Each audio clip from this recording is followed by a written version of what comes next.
We keep asking nurses to find their voice. They already have one. Silence is not what happens when nurses say nothing. It is what happens when nothing happens after they speak. Nurses are not voiceless. They have plenty to say, and they are using many strategies to say it. The real issue may be the failure of systems and leaders to respond.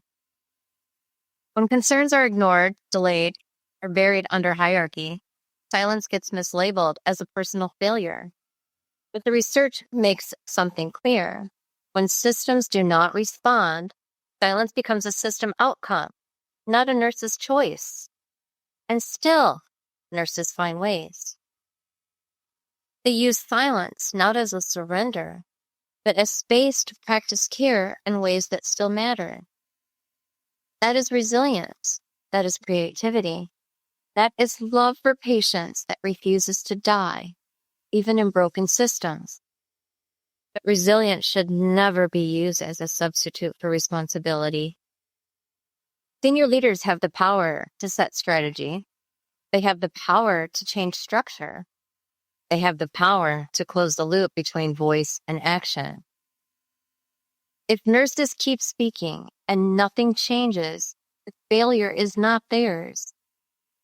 Silence is not always oppression, but ignored voice always is. Together, we rise.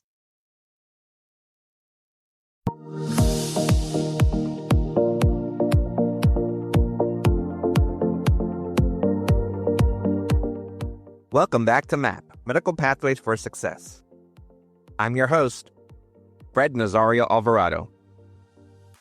And as you just heard, we have a special episode today.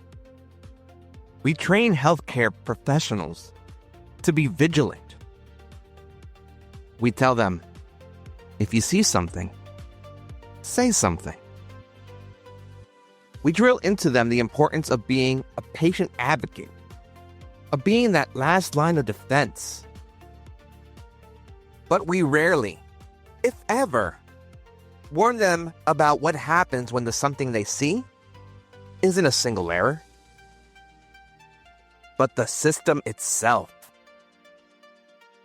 What happens when their voice is met not with action, but with a deafening silence? My guest today has given a name to that silence. She says, silence is not what happens when people say nothing. Silence is what happens when people speak and nothing happens. She's the founder of the Unapologetically You Collective, a nurse leader and a powerful voice who refuses to let coping be a substitute for redesign. Today, I introduce to you Kimberly Maurer.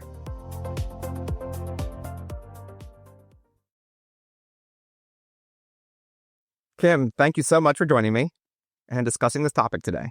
Hi, nice. Thank you. Thank you. I want to start right at the heart of your work with your quote, because it's what stopped me in my tracks. And it's silence is not what happens when people say nothing. Silence is what happens when people speak and nothing happens. So for the new medical assistant, the nursing student, or the seasoned professional listening right now, who feels like they're shouting into the void, what's happening in that gap between their voice and leadership action?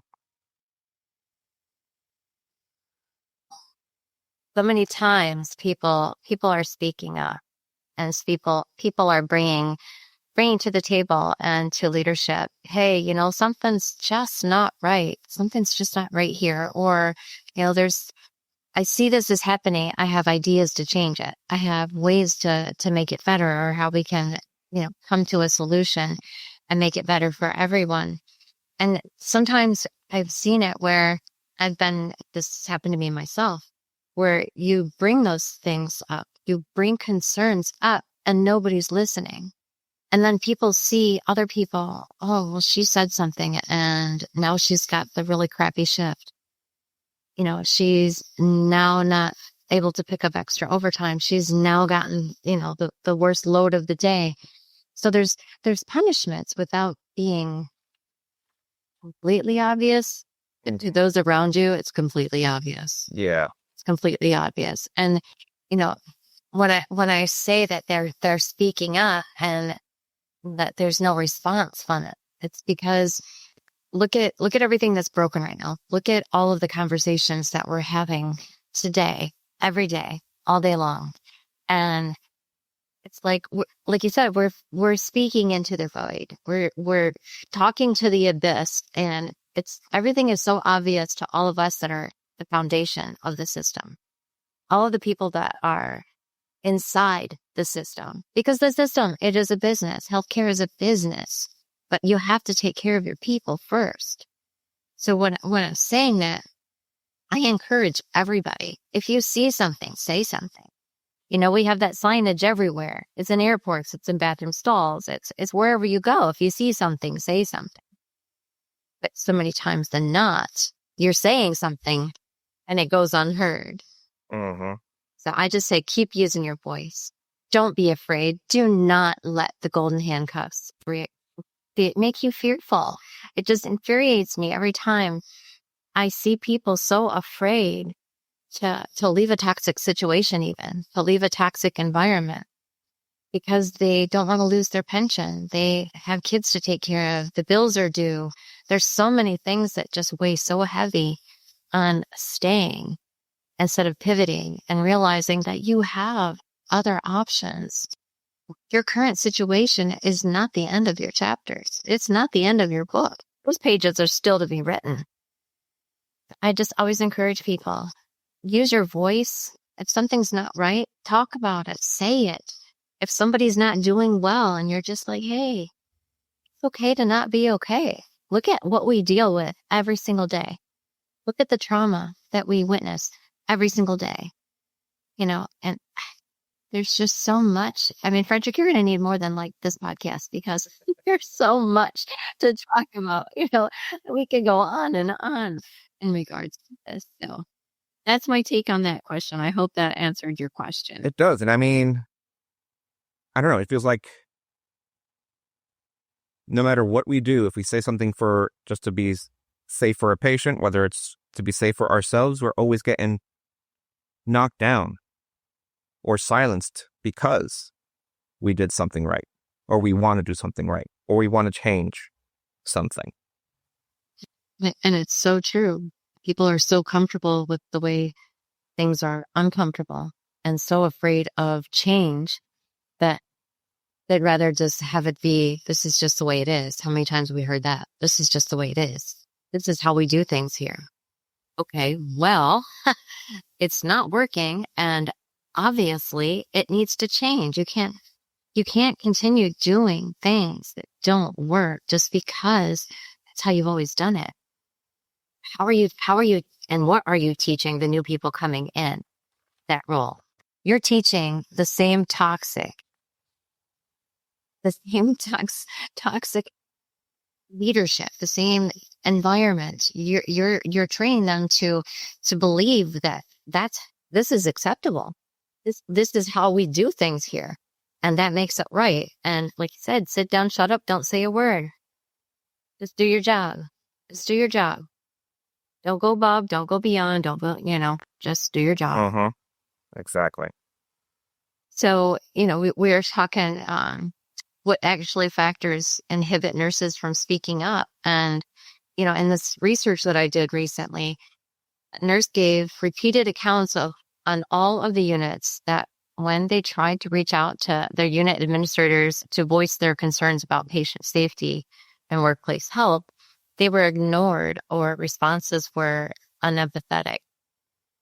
Many nurses spoke of a lack of response when they tried to use their voice, and a few respondents concluded that there was no way to reach the unit manager when they needed help. One nurse who worked on the cardiology unit started, when we do communicate with them, we don't get responses, we don't get phone calls, we don't get anything. It's like radio silence and email silence. There is nothing. So many of us stop trying. in the oncology unit. A nurse had a similar reflection of the lack of effectiveness of trying to communicate his concerns in their unit huddle. That was the end of it. That was the end of that conversation. And that's the last people heard of it. So there was no change. He said there was no change in the practice. So they're bringing things to people. They're speaking up, but it goes nowhere. It goes nowhere. Like he said, radio silence. How many times have we said that? Well, I went to the manager and I told, I mentioned that this is happening and we need to fix this, or, I have a concern. God forbid if you raise a concern, whether it be in regards to equipment issue or it be in regards to a patient issue or staff issue, anything. I don't understand that. I really just do not understand what the hell is happening right now. Okay. Exactly. I mean, that brings up this literally my next question, which is, so like a study in the Healthcare Management Review, they found that 40% of healthcare workers are not confident their organizations would address the concerns they raised. And when a concern is voiced and it just, like you said, disappears, what does that do to the spirit of the healthcare professional over time? Like, what is the cumulative, emotional, and psychological cost of being ignored?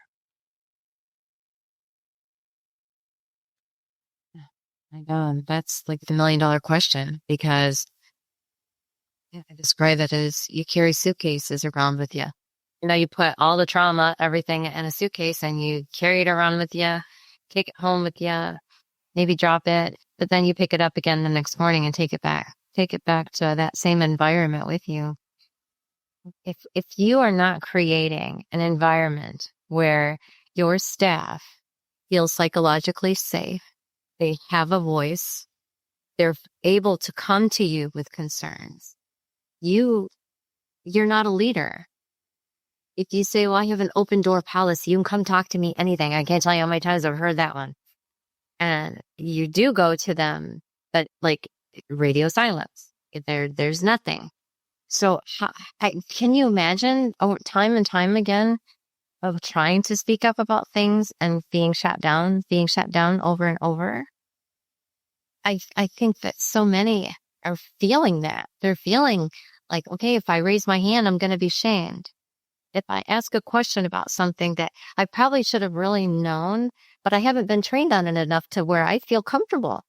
So I want to ask a question. But how many times do they get looked at like, oh my God, why is she working here? She don't know what she's doing. And then again, that's beating somebody up. Just everybody is so traumatized. It's not by the patient care. It's not by taking care of patients. It's by what we do to each other.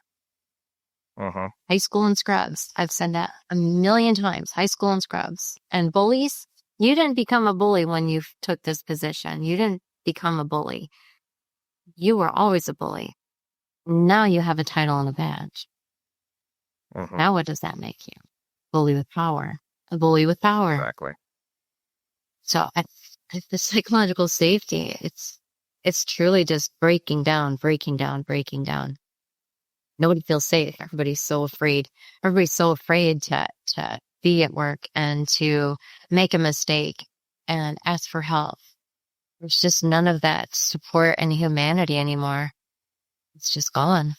I don't see it. I just don't see it. And when I was a patient, I didn't see it then. And I barely thought, I don't want to be a nurse. Wanted to quit the profession. I was so ashamed of how I was treated. And I know they were short-staffed, and those are things that I can see as a nurse. But as a patient, I wonder what we're projecting out into the universe, What are we projecting to patients? They may not remember your name. They will always, always remember how you treated them. Yep. I say that a lot on my podcast too. It's one of the most important things. And that was like one of my episodes when I talked about staying silent to that one patient that was asking her to be recognized as a as a she, but the nurse kept calling her he. But I stayed silent And that impacted the patient itself because she lost trust in me. Just my silence itself impacted. So silence is just staying silent is what's the problem. And then the other problem is that when we aren't silent and it just gets ignored, that itself is starting to force us to just stay silent again. Right. And again, I mean, if you're beat down enough, what do? You don't do it anymore. Talk about it anymore. What does everybody says? Well, they're not going to change anyway.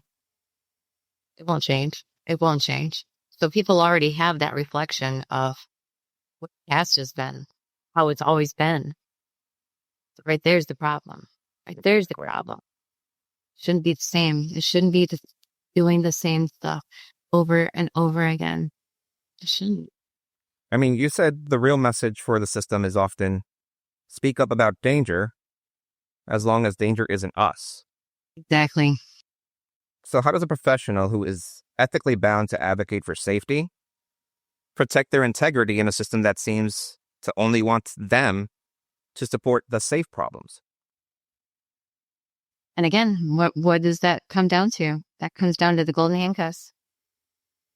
That comes down to, I know what I'm supposed to do. And if you are an ethical person and you have morals and you live by those morals and those values, you will not be afraid to bring that up. You will not be afraid to talk about it. You will not be afraid to fix it. Mm-hmm. But if you are not, you're just thinking about, I can't lose my job. I can't lose my job. My job's more important. I gotta support myself. What am I gonna do? Where am I gonna go?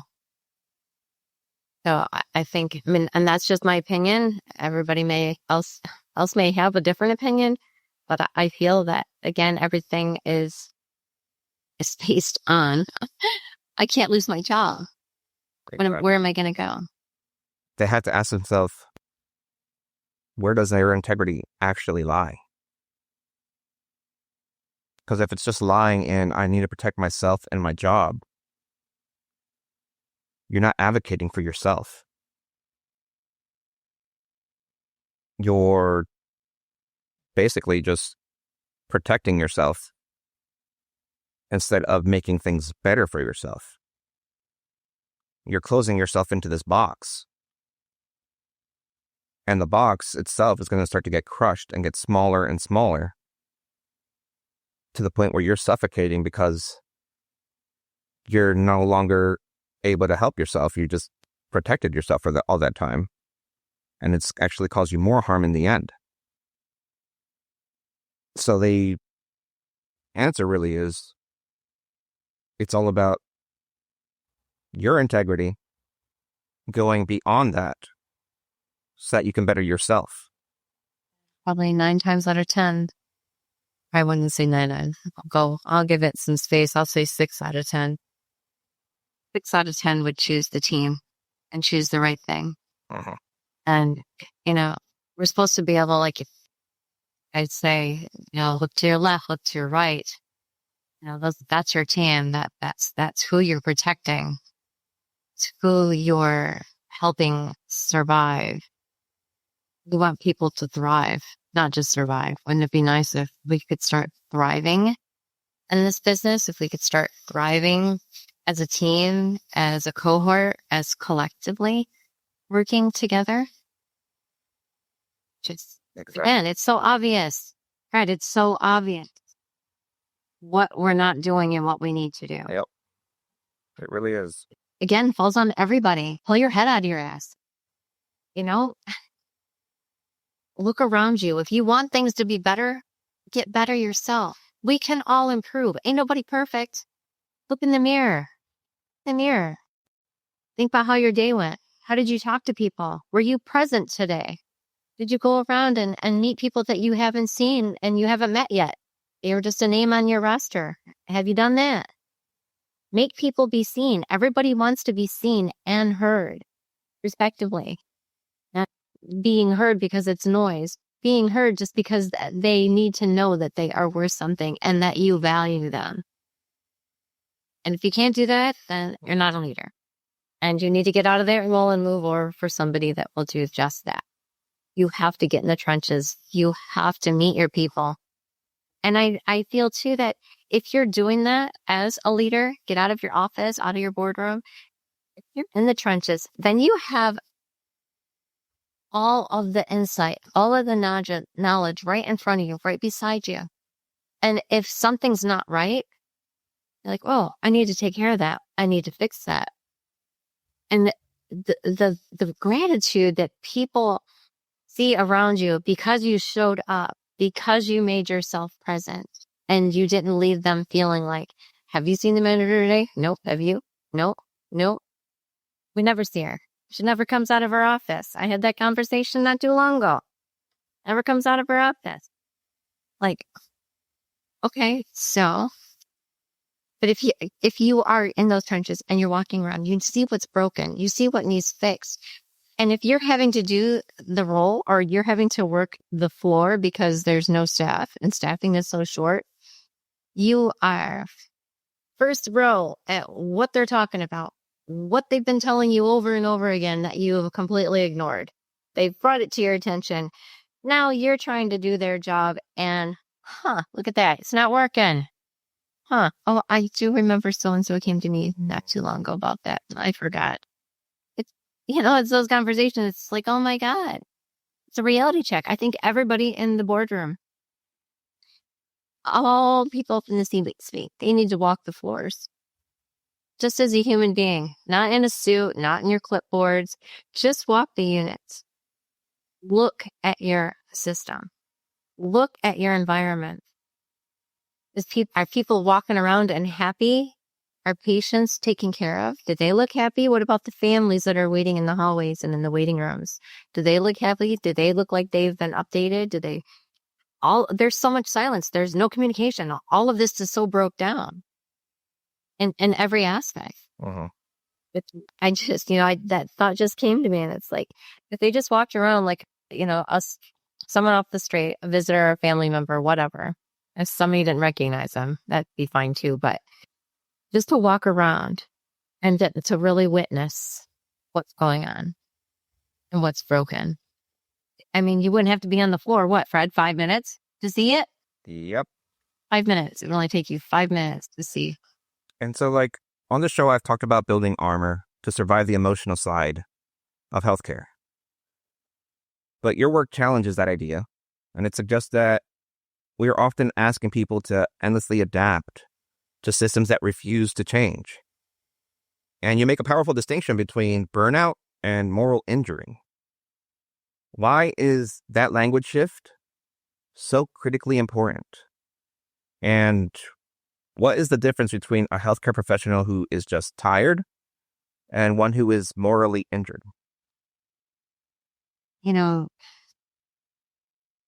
Moral injury comes in so many forms. And if you've been in healthcare long enough, you've seen it over and over again. And we're told to suck it up. It's your job. You can do this. If you can't do it, I'll find somebody that can. There's always those events that happen, those situations that happen that just continue to break somebody down where, they're told you you need to be more resilient. You can't, whatever. This is just how it's going to be. This is just how it is. Why does it have to be that? Why do we have to wear that armor all the time?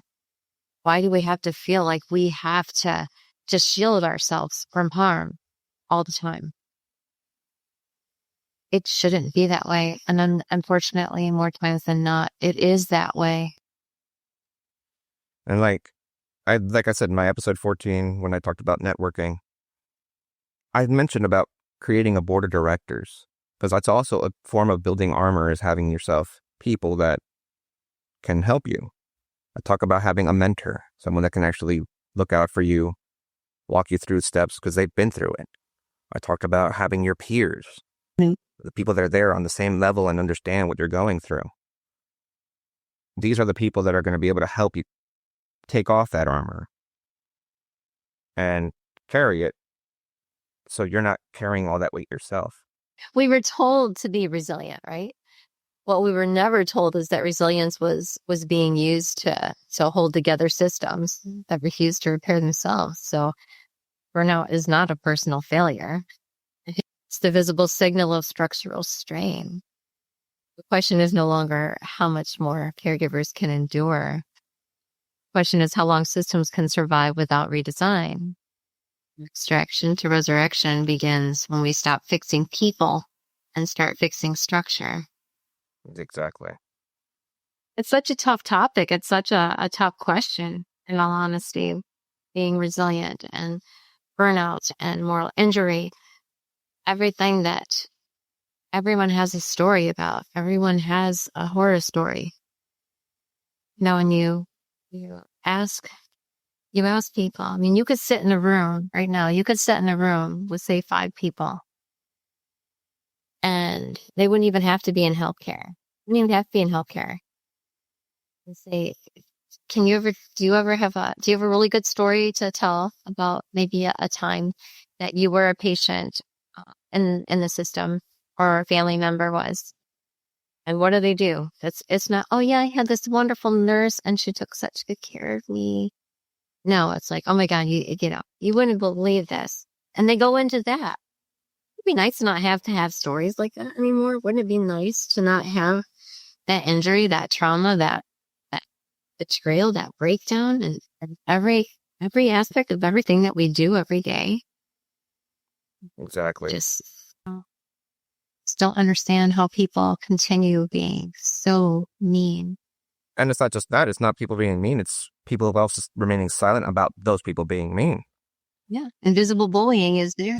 I literally read a Reddit post last week on the CNA forum about, it was one of the CNAs asking whether she should report their coworker because they were transporting a patient and they kicked the patient's leg to get it back on the bed. Right. Exactly. I'm like, and she was asking about whether it should be reported or not. And it's like, this is patient safety itself. Like, you're being silenced just because you saw someone and you don't want to get on their bad side or get them fired. And it's like, yeah, no, that silence itself is another issue. So the silence isn't just about affecting us. It's also that silence that we're holding in is also affecting the patients in turn. absolutely. And sitting here listening to you say that example, it's like, yeah, how many times have we seen somebody do something? I'm like, oh, yeah, but we don't say anything. We don't say anything because it may be a friend. It may be the boss.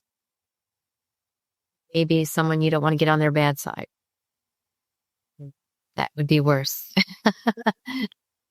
So yeah, that made me look at it at a different perspective, different outlook at that, because I hadn't really thought of it as that silence. I hadn't really thought of that silence, Fred. So thank you.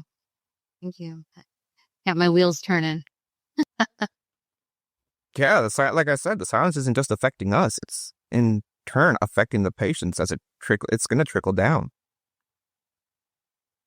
It's not just, like you said, with the 10 million nurses leaving the field. That trickle effect isn't just going to affect those MAs or other techs and everything with more workload. That trickle effect is also going to hurt the patient because they are going to start feeling that workload and being burnt out and getting more moral injury. And in turn, you're going to have those patients, or not patients, but MAs and techs that just turn sour and have attitudes because of the injury that they've sustained. And it's going to be brought out on the patients, and then the patients are going to feel it. It's definitely a different way to look at it, but it's something that's definitely happening. You once posted a quote from Alexander Dumas. Wait and hope. But you argued that in healthcare leadership, wait and hope has been weaponized. You call it abandonment with better language. And that's a heavy statement. So, I mean, can you unpack that for us? Like, how has the simple human act of hoping been turned into a tool for inaction? That's a deep question. I'm gonna this is the, you know, that quote, it happened to be on a show I was watching. He said that. I'm like, oh my God, he could be talking about healthcare right now. He could seriously be talking about what's happening in healthcare right now based on that. Because what do? We hope things will get better and we wait. We hope that we'll get more staff. We wait. We hope that we won't have to do this anymore.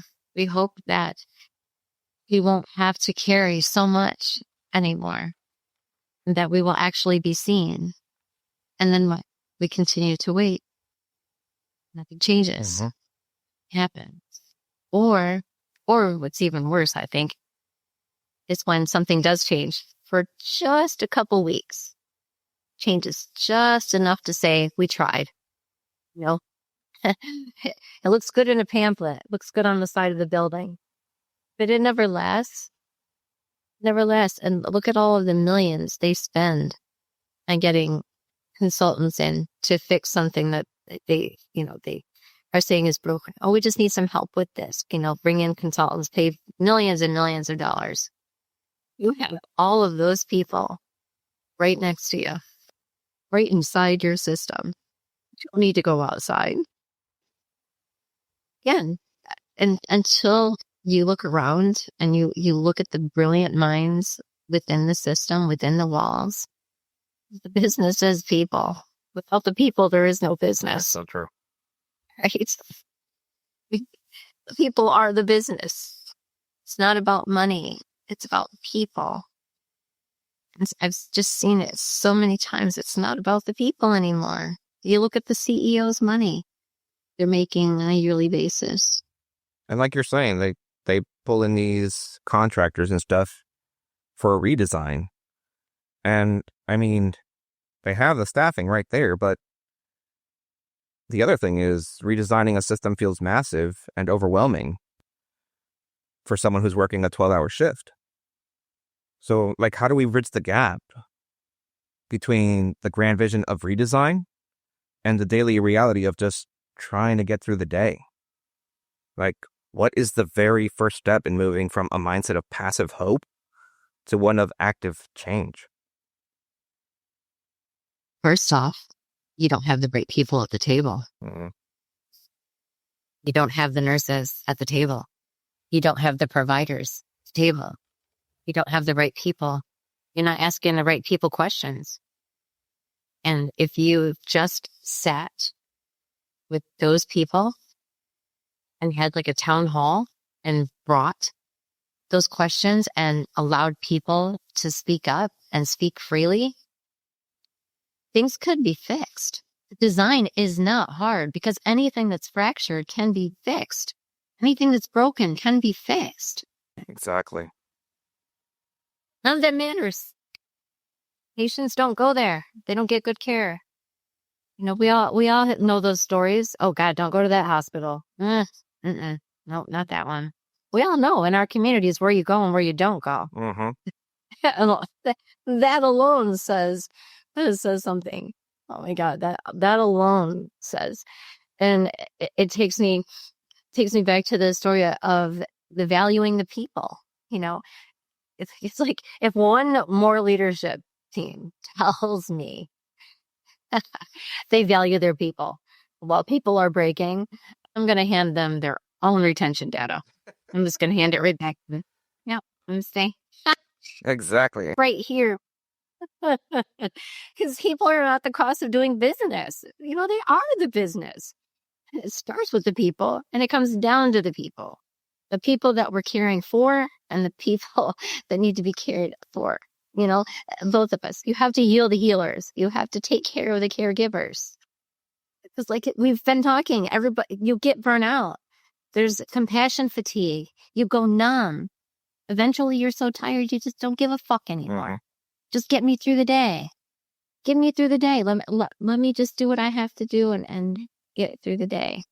Because you just can't keep compiling and compiling and compiling. Because, you know, every single healthcare crisis we're facing right now, staffing shortages, burnout, retention collapse, quality gaps, traces back to one truth. We've been optimizing systems for business metrics while treating people as expendable. And then when we act surprised when the whole thing breaks. There's gender inequality in nursing. There's racial disparities in leadership, feminization of care work leading to systemic devaluation, scope of practice restrictions that protect turf instead of patients, hierarchies that silence frontline expertise. These aren't separate issues, Fred. They're all symptoms of the same disease. Systems designed around power and profit instead of people and care. Because you cannot fix retention by offering endless wellness literature when the problem is moral injury. You can't fix quality by adding metrics when nurses don't have time to actually nurse. You can't fix leadership accountability by creating more committees when those committees exist to protect the institution and not the truth tellers. People over metrics, impact over image. That's not a nice slogan. That's the entire transformation. Because here's what I've learned after 36 years in healthcare. The business doesn't suffer when you put people first. The business thrives. Nurses who feel heard stay longer. Patients who receive compassionate care have better outcomes. Leaders who build real accountability create cultures where innovation happens instead of extraction. But you can't get there by performing interest in people while optimizing for throughput. You get there by building structures that prove people matter more than the image of caring about people. Intake mechanisms that track concerns to resolution. Response structures with clear ownership when nothing changes. Closed loops so people know they were heard. Protection for truth tellers so speaking up doesn't end careers. That's accountability. Not because it's good PR, because it's what happens when you actually believe people come before metrics. If that makes the system uncomfortable, good. Discomfort is often the first sign that truth just walked into the room. It's something we could talk about for hours. It is. And I'm glad that you brought up infrastructure and the leadership. And you said that exit interviews lie. Infrastructure tells the truth. You pointed out that leaders track turnover, but they often ignore the system reasons why good people are leaving. So if you could give one piece of advice to the future leaders listening to the podcast, the ones who will be running these clinics and hospitals in the next 5 years, what is the one infrastructure metric they should be looking at to know if their people are truly safe and their voices are genuinely heard? You need to have, I'm trying to think how to word this, because I've been working on this leadership accountability audit, and I have 35 questions that I ask leadership, and trying to give them a gap analysis on where they're failing. The biggest fail is complaints. The issues that are happening are not making it to the CEO. They're not making it to the top. They're staying within the walls of the departments. So under leadership, just below the C-suite. So when things are being brought to managers, because what do they look at? They look at your scores. Everything is so metric driven. obviously, in keeping your leadership role, your managerial role, accountability, da, da, da. But if those things are staying within that department and they never get brought to light and the CEO or the C-suite never knows that's happening, which is what my audit's been finding, because people are so afraid of losing their jobs. So they think just turn under the rug, because then it will look bad on me because my team is complaining. It will look bad on me because they're not happy. And you have these surveys that ask all these questions, and they're supposed to be anonymous. Why do we fill out those surveys? Why do they even ask us our opinion when it goes nowhere? We never hear back of anything that we suggested in the surveys. We never hear back from the company that sent the survey. So how is that working collaboratively? How is that working collectively? It's not. It's not. Not. So really paying attention. If you're going to have surveys, if you're going to offer surveys to people, be realistic about those surveys and be comfortable with getting uncomfortable, because you're going to hear the truth. So if you're not comfortable with the truth, you're not going to do anything when the truth is brought to you. And I can't help you. No one can help you. It's not going to change because you don't want it to change, because admitting that there's something wrong means you have to be accountable for what was wrong. And then where does that go? Where does that go to next? Does it get shoved under the rug again? Because you have stakeholders. You have people that are looking from up higher than the C-suite. So those gaps, that's what I'm seeing. And there's so many things that I was looking at in what you're asking with that question, with the leadership audit, and just simple questions. I'm gonna share a few with you right now, friend, just so the listeners have an idea what I'm talking about and what questions couldn't be answered. So when nurses speak and nothing changes, silence is not what happens when people say nothing. Silence is what happens when people speak and nothing happens. This week, healthcare professionals saw the truth about what ignored voice in nursing. Hundreds of you commented. Dozens shared your own stories of speaking up into silence. Question I kept hearing. So what do we actually do about it? Most leadership assessments measure what you say you value. This one measures what your people actually experience. The gap between policy and practice. This is built from my 36 years in healthcare. I've been a nurse for 29 years on the front lines, and hundreds of conversations with leaders who want to do better, but don't know where the system is actually breaking. So the audit I went through and examines 5 critical systems and organizations. Okay. So voice to action loop, how concerns move from frontline report to leadership response, or where they disappear.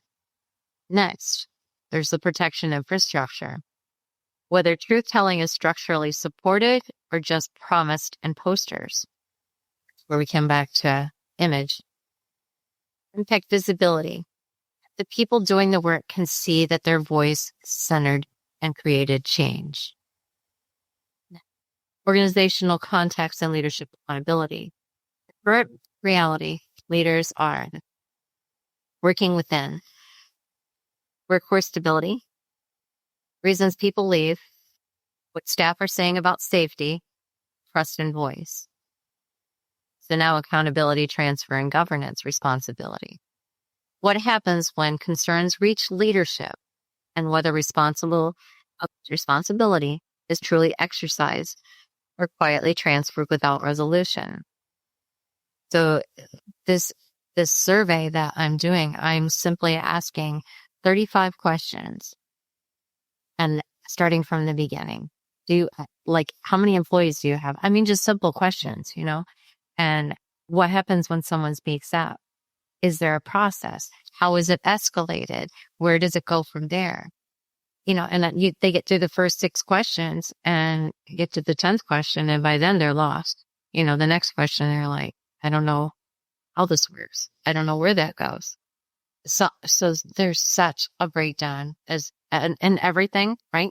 Communication is the worst breakdown ever because people aren't talking. People are afraid to speak up. Then you have the silence all over again. So, with people bringing concerns and talking about things, that's how we're going to change what's broken. So here are the 6 questions. Okay, so I'm going to question you a little bit. What percentage of concerns result in visible change, and how is it tracked? Question 2. Who owns the handoff when concerns move between departments? Question 3. Has anyone experienced negative consequences after reporting a concern, and what happened? Question 4. What happens when a documented concern receives no action within the stated timeline? 5. How often do exit interviews reference concerns that were previously raised but never addressed? Question 6. At the board level, who is ultimately accountable when concerns are raised but change does not occur? So by the 10th question, most leaders realize that they don't track concerns end to end. And by the 25th question, they see that staff often have no way of knowing whether their voice mattered. By the final section, they recognize that accountability is assumed more often than it's measured. Not about blame, visibility, viability. Because, again, it's simple. The questions are simple. But if you're not willing to face what's broken, if you're not willing to take on making a broken system, broken organization better, then you are in the wrong business. You are in the wrong seat. Because people at the top, they have the power, Fred. They have the power. Even like I said, if you just rounded all your floors one day in street clothes, and you just observe, because we're trained. We read the room. We know how to read the room. We're trained observers. You just walked around every floor in your hospital just one day, and you wanted to make change. You truly wanted to make change and make things better. You would. And that's what's so sad. That is. You would. You would make those changes. It only takes one day of walking around your hospital, your organization, your clinic, wherever you are. It only takes one day of doing that to see the disconnect. Exactly. To see what's really, really happening. So I have one final question before we close out the show. Of course. So for the future leader listening, what is the most important mindset shift that they need to make right now to ensure that when they are in charge, the gap between voice and action is finally closed?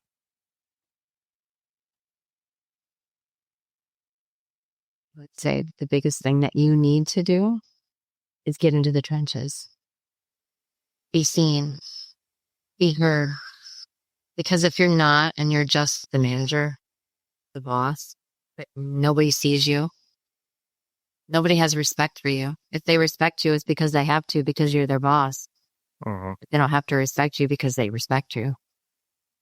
When you get on the floors and you make yourself seen and you see your team is drowning and you offer to help, that's something that they will never forget.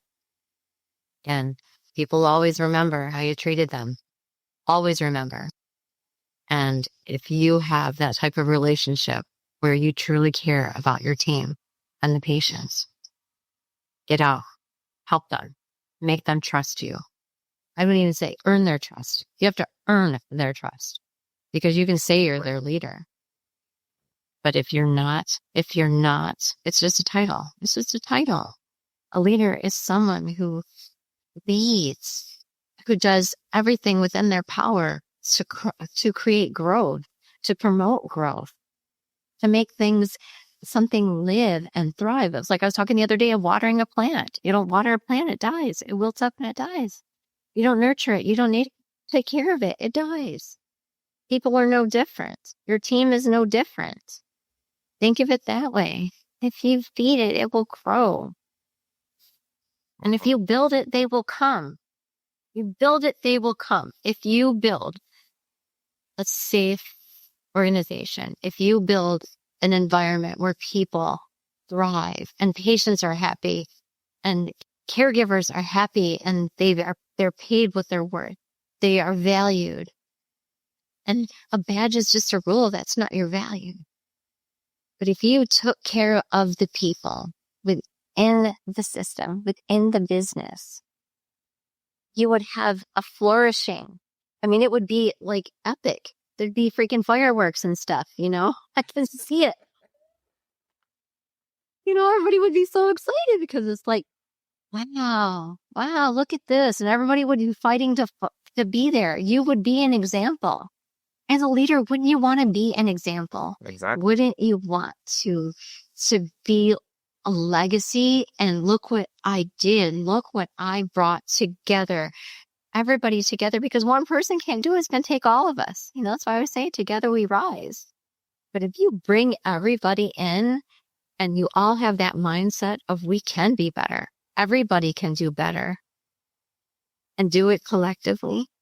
The system, oh my God. Again, to all of us, it's so obvious how to fix it.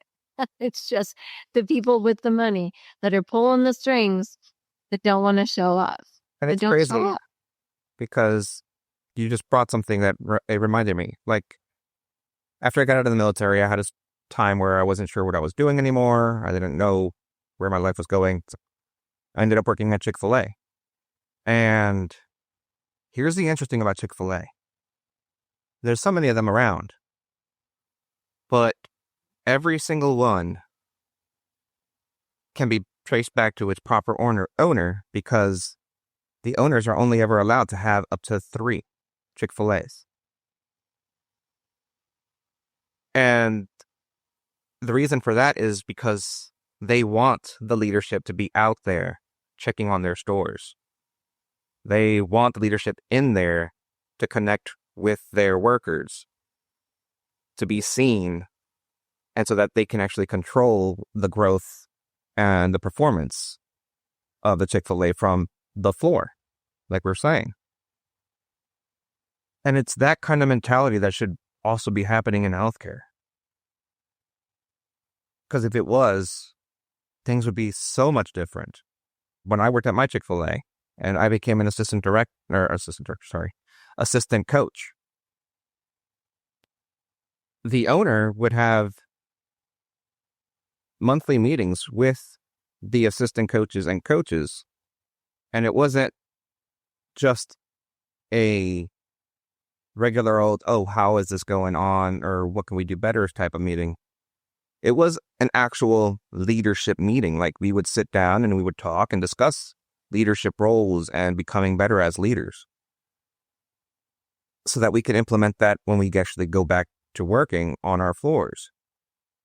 And in that time, we also had the opportunity to speak up about what's going on. And it wasn't you're speaking up and you're going to get in trouble for saying something. It was, I'm speaking up so we can make it better and our customers, or as we called them in Chick-fil-A, our guests, could have a better experience.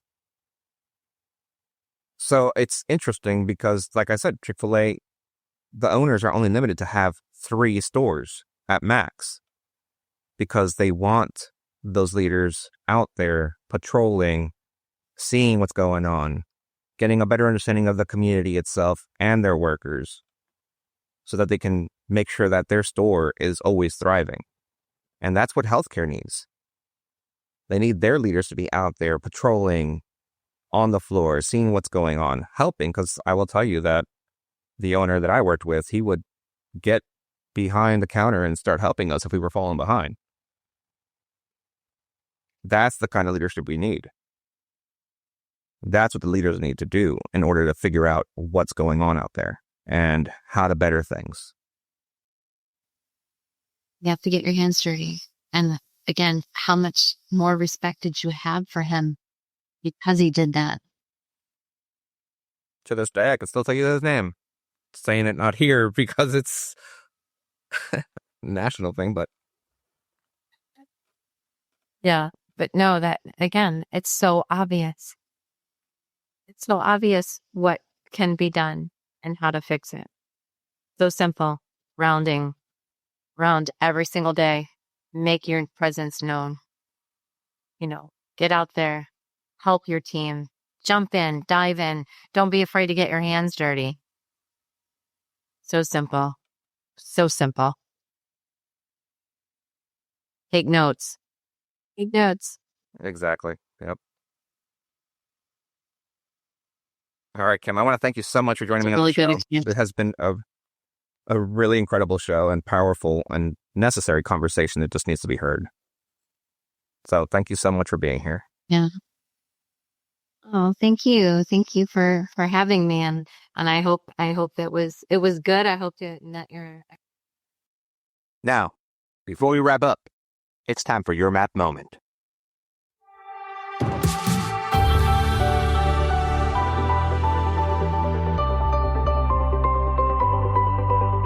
It's time for your map moment. A quick little push to keep you going. Stay focused, keep strong. Your pathway to success is on.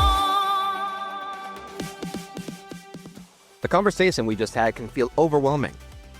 The idea of redesigning the system can feel like trying to move a mountain with a shovel. So let's bring it back to you. Right here, right now. The core of the issue is your voice. A voice that the system may have tried to quiet, but that it has not extinguished. Your challenge this week is what I call the 1 degree shift. It's not about shouting into the void again. It's about finding a new direction. Step 1, identify your audience. Think about the last time you had a problem and nothing happened. Who did you speak to? A manager? A supervisor? Now I want you to identify one other person. A trusted colleague, a mentor, someone in a different department who might see the problem from a different angle. Not to report it again, but to validate your experience. Just to hear them say, yes, I see that too. This is about breaking the isolation the system counts on. Step 2, reframe your concern as a question. Instead of stating the problem, reframe it as a curious question. For example, instead of saying, this workflow is broken and unsafe, try asking the trusted colleague, I've been wondering, have you noticed any changes with how we handle X?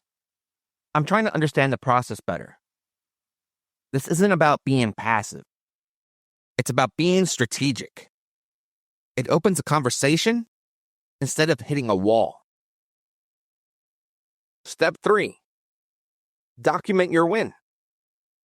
Your win this week is not fixing the system. Your win is finding an ally, having your reality validated, and successfully starting a conversation. Write it down. Today I spoke with colleague's name, and they confirmed what I've been seeing. That's it. This 1 degree shift doesn't change the system overnight, but it changes your position in the system. You move from being a lone voice shouting at a wall to being one of 2 people starting a conversation. And that is where every single meaningful change begins. That is how you reclaim your voice. Not by speaking louder, but by speaking smarter. Your voice matters. Your integrity matters. And you are not alone. That was a heavy conversation. But in this field, we don't have the luxury of avoiding the heavy things. The most dangerous lie a broken system will ever tell you is that you are the only one who sees the cracks. It wants you to think that because your voice was ignored, your voice has no value. It wants you to feel isolated. Because isolated professionals are quiet professionals. But you just learned the truth. Silence isn't your failure. It's a symptom of their broken infrastructure. You cannot out-resilient a toxic environment. You cannot carry the weight of an entire hospital on your own shoulders. But you can refuse to be isolated. When you execute the map moment for this week, when you turn to the medical assistant, the tech, or the nurse next to you and simply ask, "Do you see this too?" You destroy that isolation. One person speaking up is a complaint. Two people speaking up is a coalition. You do not need a C-suite title to be a leader. You don't need a boardroom to change the culture of your unit. You just need the courage to look at the person standing next to you in the trenches and say, "I'm not staying silent anymore." Build your coalition. Protect your integrity. And remember that the future of healthcare doesn't start in an administration office. It starts with you, right there on the floor. Until next time, keep learning, keep growing, and keep following your map, your medical pathway for success. I'll catch you on the flip side.